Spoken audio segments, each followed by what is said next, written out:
और नाज़रीन, Pakistan cricket team की जो अर्ली एग्जिट देखी जा रही है चैंपियंस ट्रॉफी 2025 से, एक क्रैश आउट हो जाना ग्रुप स्टेज पे। होस्ट हम टीम थी जो कि हमें जिस तरह से 2 मैचेस के बाद और जिस तरह की बदतरीन शिकस्त का सामना हमने किया, एक गम और गुस्सा है, एनिमोसिटी है अमंग्स पब्लिक। और इसके डायग्नोसिस के हवाले से ये इसके कंट्रीब्यूटिंग फैक्टर्स क्या कह रहे हैं, जो एक बतदरीज हमें एक डिक्लाइन नज़र आ रहा है तवातुर के साथ, उसकी कहाँ कहाँ प्रॉब्लम लाई करती है और इसके सॉल्यूशंस क्या है। क्योंकि सर्जरी की बात की जा रही है, तो अभी भी क्या सर्जरी रिक्वायर्ड है या मेजर ऑपरेशन रिक्वायर्ड है, कोई लेज़र थेरेपी रिक्वायर्ड है, क्या होना चाहिए इस मौजूदा जो टीम है, और क्या हम बाकी में इनको एक फाइट बैक या एक रिवाइव होते हुए देख सकेंगे। इस पर गुफ्तगू होगी। डॉक्टर नोमान नियाज साहब, needs no introduction, senior sports broadcast journalist, senior analyst, author, इस वक्त हमें स्टूडियोज में ज्वाइन करें। डॉक्टर साहब, it's a pleasure having you in the studios, thank you for joining us. Absolutely a pleasure जी, thank you sir, thank you. Doctor साहब, to begin with, जो जिस तरह से एक वॉलेटिलिटी तो हमें क्रिकेट में हमेशा से इट्स बिन देयर, लेकिन जो एक फुल स्केल कोलैप्स नजर आ रहा है, आपने कहा था कि 1-2 साल में, आपने एक इंटरव्यू के दौरान कहा था कि 1-2 साल में जिस तरह से अपनी क्रिकेट को हमने तबाह होते हुए देखा है, उसके contributing factors, and starting of with ये 2 मैचेस जो हार के हम इस चैंपियंस ट्रॉफी से बाहर हुए हैं, आपके लिए कोई सरप्राइज नहीं था?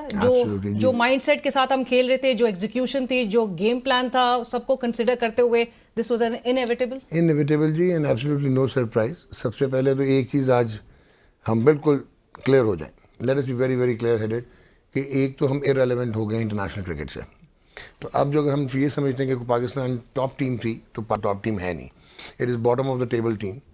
और अब हुआ ये है कि इंटरनेशनल क्रिकेट जो है ना, वो एक बड़े क्लियरली पोलराइज्ड हो गई है।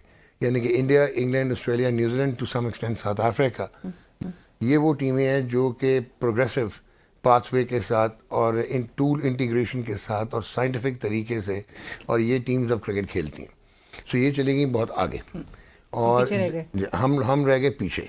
तो एक तो ये रीज़न है। दूसरा, मॉडर्न क्रिकेट क्या है? मॉडर्न क्रिकेट इज़ नॉट, पहले होता था जो आपने बात की ना, पहले हमारे पास इंडिविजुअल फ्लेबॉयंस स्किल के प्लेयर्स होते थे, वसीम अकरम थे, इमरान, वकार, एवरीबॉडी। होता क्या था, वो इंडिविजुअल ब्रिलियंस, क्योंकि बाकी टीमें भी ऐसी थी। तो आप ऑन योर डे अगर एक आदमी परफॉर्म कर देता था एक इंडिविजुअल, तो इंडिविजुअल बेसिस पे आप जीत जाते थे। बट अब वो प्रैग्मेटिक अप्रोच आ गई है, अब ठीक है ना, अब प्रोग्रेस ड्रिवन अप्रोच आ गई है। अच्छा, अब आप हैरान होंगी कि अब हमारी जो फोकस है वो ही चेंज जो है ना, वो है ही नहीं हमारा फोकस। मुझे बताएं, Pakistan cricket, I personally feel is a case of misconstrued priorities. आपने स्टेडियम बनाया, बहुत अच्छी बात है, इंफ्रास्ट्रक्चर होना चाहिए, स्टेट ऑफ द आर्ट होना चाहिए, लेकिन क्या वो टॉम स्टोन बनाया, उसमें क्या दफनाएंगे पाकिस्तान की क्रिकेट को? कि जब आपकी क्रिकेट ही प्रोग्रेस नहीं कर पा रही और आउटडेटेड हो गए आपके प्लेयर्स, आप यहाँ से अंदाज़ा लगा लें कि जो आपके फर्स्ट क्लास क्रिकेट के टॉप लड़के, आपने मेरिट पे भी कामरान गुलाम था या मोहम्मद हुरैरा था, उनको खिलाया, तो वो बिल्कुल इंटरनेशनल क्रिकेट में एलियंस लग रहे थे, वो कम्पीट कर ही नहीं पा रहे। Absolutely. तो ये हो गया। अच्छा, फिर मुझे बताएं कि क्रिकेटिंग ब्यूरोक्रेसी जो है, cricket is now a dynamic industry, it's a production based है, ये ब्रॉडकास्टर्स हेवन है इस वक्त, और इसकी एंटेल्ड बहुत सारे और बिजनेसेस हैं। तो यू एक्सपेक्ट कि कोई commissioners and deputy commissioners they will come and they are going to run this game, तो फिर तो यही होगा। देन सबसे बड़ा एक और डायलेमा भी है कि अगर मैं एनालिस्ट हूँ, मैं फर्स्ट क्लास क्रिकेट खेलूँ, मैं इंटरनेशनल नहीं खेला, तो मुझे वो पाकिस्तान का जो प्लेयर है वो मुझे 0 से माइनस कर देगा, और वो कहेगा you are no one, you have no say, not realising कि अब ये एक प्रोग्रेसिव, अब ये एक साइंटिफिक, और अब ये एक जो है प्रोफेशनल फील्ड बन चुकी है। सो केस स्टडी उठा के देख लें आप BCCI की, 1983 they win the world cup, और उसके बाद भी कुछ नहीं हुआ टिल द 1990s, जब उन्होंने BCCI में कॉर्पोरेट कल्चर लाना शुरू किया और फिर उन्होंने रिस्ट्रक्चर किया, फिर उन्होंने अपनी मार्केट को टैप किया, फाइनेंशियल आउटलेज बनाए, और उसके बाद उन्होंने इसको डेवलप करना शुरू किया।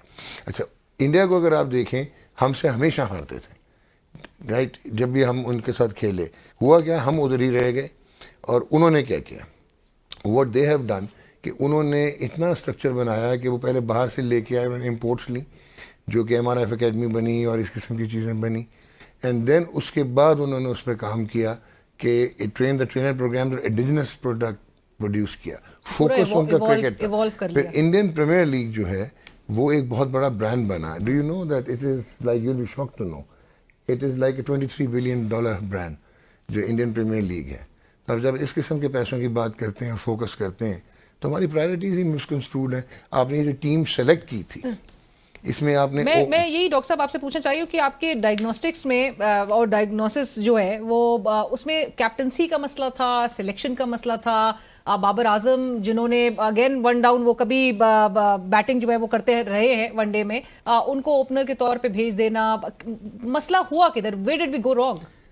Absolutely ridiculous team selection, completely intellectually dishonest team selection. आप पाकिस्तान में खेल रहे थे, एक स्पिनर आप लेके गए और बाकी आपने ये सोचा कि मिडल ओवर जो कि आपका हमेशा प्रॉब्लम रहा है कि वो पार्ट टाइमर्स कर लेंगे. ओपनर आपने वो रखा जिसको आप सैक कर चुके थे, और आपने इसलिए रखा क्योंकि जो आपका एक और ओपनर था वो अनफॉर्चुनेटली है बहुत अच्छा साइम अयूब, वो इंजर्ड हो गया. तो आपने फ़खर जमान को वापस लेके आए जिसको आपकी क्रिकेटिंग ब्यूरोक्रेसी ने बाहर किया था सेंट्रल कॉन्ट्रैक्ट से. I even remember the date 27 October 2024. आपने उसको बाहर किया, आप उसको लेके आए, वो फिर इंजर्ड हो गया. फिर आप बाबर आजम जिसकी second best average at number 3 with 19 hundreds in one day international cricket, आपने उसको ज़बरदस्ती ओपन करवाया. उस वक्त ओपन करवाया जिससे उसका माइंड सेट बिल्कुल फारिग है, जिससे वो रन्स कर नहीं पा रहा, उसके अपने इंटरनल कॉन्फ्लिक्ट्स चल रहे हैं, परफॉर्म वो कर नहीं पा रहा. मुझे बताएं इस कप्तान में तो आप MS धोनी को ले आते, इयन चैपल को ले आए, क्लाइव लॉयड को ले आए, ये टीम 8.5 प्लेयर्स की दे दें तो वो क्या करेगा? तो रिजवान ने क्या करना था जिस वक्त उसको ये नहीं समझ आती थी उसने बॉलर्स कैसे यूज़ करने. Fast bowling fast bowling fast bowling आपकी, क्योंकि अगेन मैं वही बात कर रहा हूँ कि आपकी प्रायोरिटीज़ गलत हैं. आपने ना इंजरी प्रिवेंशन की है ना रिहेबिलिटेशन की है, और आप उस तरफ गए ही नहीं है कि आपके पास डिप्लोमा होल्डर तो मेडिकल डॉक्टर्स हैं, you don't have the proper qualified people. So that is where you have gone wrong. अब ना शहनशाह अफरीदी की रिहेबिलिटेशन हुई है ना नसीम की हुई है, वो आपके सामने उनकी परफॉर्मेंस है. और जो जिस तरह आपने कहा कि जो मिडिल ऑर्डर और जो पावर प्ले था उसमें ये विकेट्स नहीं ले रहे थे, मिडिल ओवर में विकेट लेना भूल गए थे. पर डॉक्टर साहब ये भी ज़रूर बताइएगा कि मतलब ये भी अब कहा जाएगा कि हम यूज्ड टू हो गए हैं, शिकस्त के आदी हो गए हैं, नॉन कंपेरेटिव होने की आदत हो गई है. देखें मैं एक एग्जांपल देता हूँ. FIH में ब्रिगेडियर आतिफ होते थे, अल्लाह उन्हें गरीक रहमत करे. उन्होंने ऑस्ट्रो ट्रॉफी इंट्रोड्यूस करवा दी जब वो इंटरनेशनल हॉकी के करता धरता बने. हमारे पास 2.5 ऑस्ट्रो ट्रॉफ रह गई और हॉलैंड में 500 लग गई, 500. वो चैम्पियंस बन गए, हम अपनी ग्रास की जो नीच थी वो खो बैठे. स्क्वॉश में हमने ये किया. क्रिकेट आपकी सिर्फ इसलिए चलती रही, आपको ग्रांट्स आती हैं ICC की, और ICC की ग्रांट जो 2027 के बाद का साइकिल होगा वो परफॉर्मेंस बेस्ड है, और वो आपकी और ग्रांट्स कम होती जाएंगी. तो अगर आपने अपने आप को टूर इंटीग्रेशन ना की एज क्रिकेट में, आपने ये लॉन्ग टर्म है, आपने साइंटिफिक अंदाज से लेके ना आए, बायोमैकेनिक्स, काइनेजियोलॉजी, आपके जो कोचेज़ हैं वो ये जो आपके बड़े बड़े प्रधान एक्स क्रिकेटर्स हैं, ये माफिया ना ख़त्म हुआ जो कभी कोई वो बन जाता है, हेड कोच बन जाता है, कभी मेंटोर बन जाता है, राइट. तो you are not going to change, और आपकी क्रिकेट एक्सटर्मिनेट होती चली जाएगी. जो वेस्ट इंडीज़ में नहीं हुआ, वेस्ट इंडीज से बड़ी कोई टीम थी, अब देख लें वेस्ट इंडीज में क्या है. Right. Exactly what's happening to you. और ये तनकीद इन पे ये भी की जा रही है कि न्यूजीलैंड के खिलाफ जो है वो हम कोई 161 के करीब जो है डॉट बॉल्स खेली, इंडिया के खिलाफ 147 जो है, तो मसला हो किधर गया? नहीं देखें, डॉट बॉल्स भी ना चलें, हो जाती हैं डॉट बॉल्स, 50 ओवर क्रिकेट खेल रहे हैं.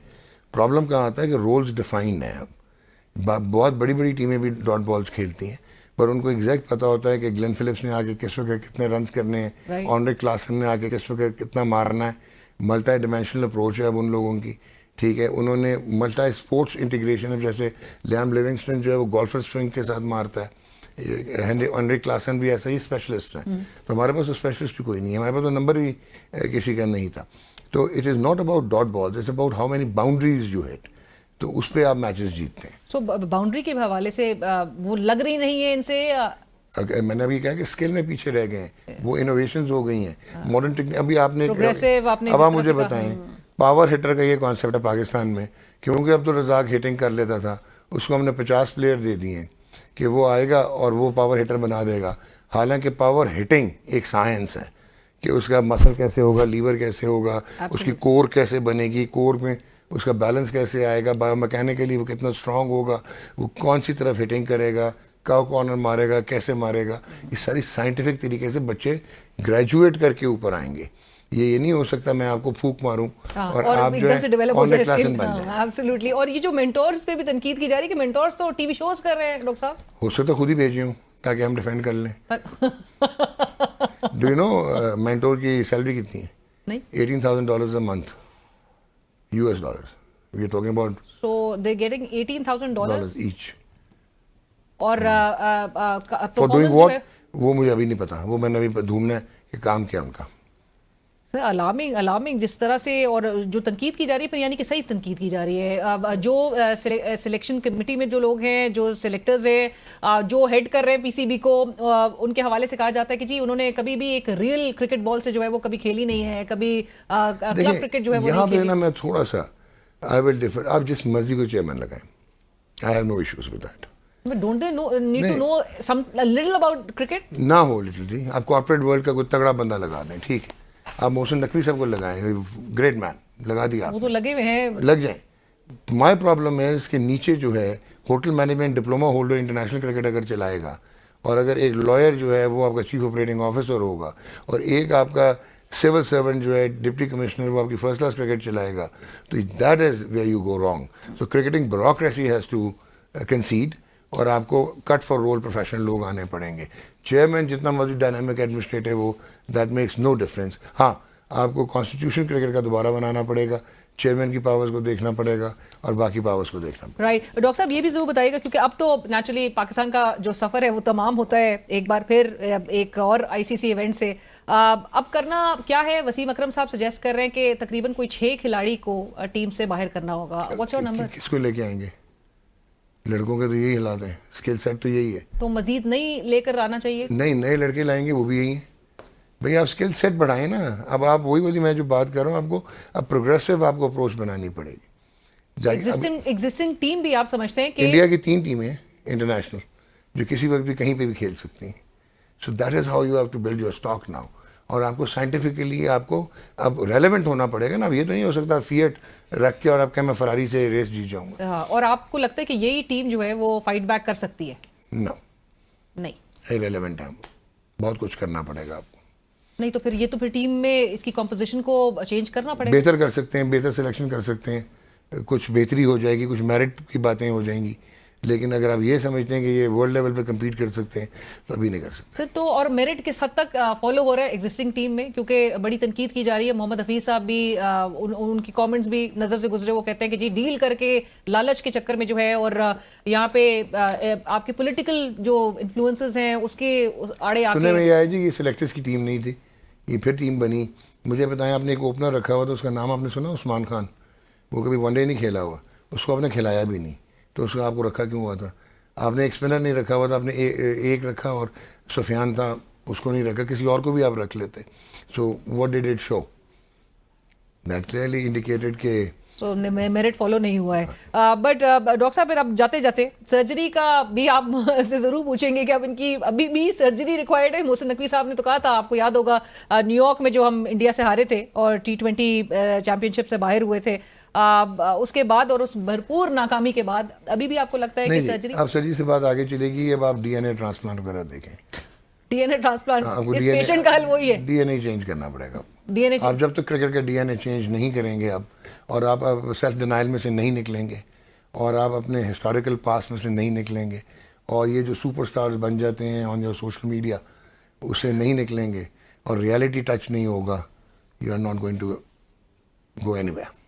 और very I mean I know कि क्रिकेट फैंस जो इस मुल्क में हैं, दुनिया भर में पाकिस्तानी जो बैठे हैं, पाकिस्तान इंडिया के मैच में एटलीस्ट डॉक्टर साहब एक वो इंटेंसिटी होती थी। नहीं हो सकती ना, वो बहुत आगे चले गए हैं। वो बहुत आगे चले गए ठीक है, प्रोसेस ड्रिवन है वो, और आप हारे गए।